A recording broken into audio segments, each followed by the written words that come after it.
In 2014, the Global Health Security Agenda elevated global health as a priority among the world's leaders. There are 55 total countries, including the United States, who've made commitments to the Global Health Security Agenda. And it's really about helping to build the capacities to comply with international health regulations.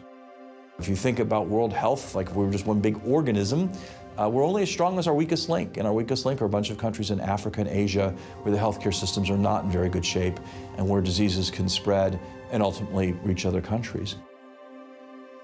We always worry about biological attack, but I don't have to worry about something that dark to be really worried. It doesn't take ill intent for sickness to be a great concern. We all understand intuitively that ISIS in Syria is a threat to American interests, or the Taliban in Afghanistan is. Well, Ebola in West Africa is even more of a threat to our national interests, and maybe the greatest international security threat the world has faced in recent years.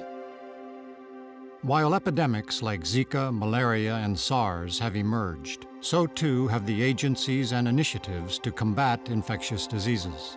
Increases in funding earned the first decade of the 21st century the title Global Health's Golden Age. The idea of the golden age for global health is really built around this incredible scale of support, both from governments like the United States, from private foundations like the Gates Foundation, and others, and the new financing mechanisms like the Global Fund.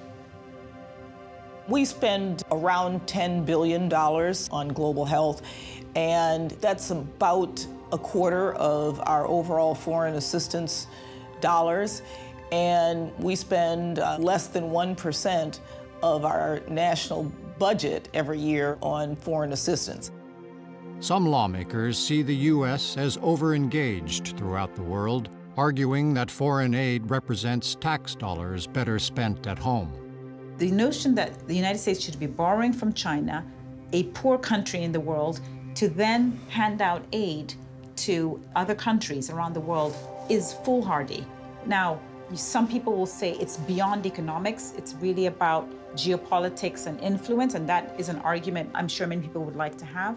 But from a purely economic perspective, this is not a sustainable model that can work over the long term. The amount we spend taking care of them overseas is less than 0.5% of our national budget.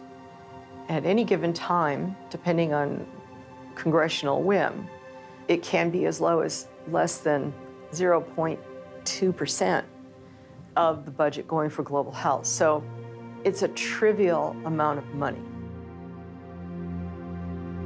A country always has to take care of its own issues. I mean, every country does. Every country always responds in its own self-interest. There's nothing wrong with that, but that doesn't exclude the help that we need to continue to give other countries, because the pandemic health issue and threat is very real. The world now is completely interconnected.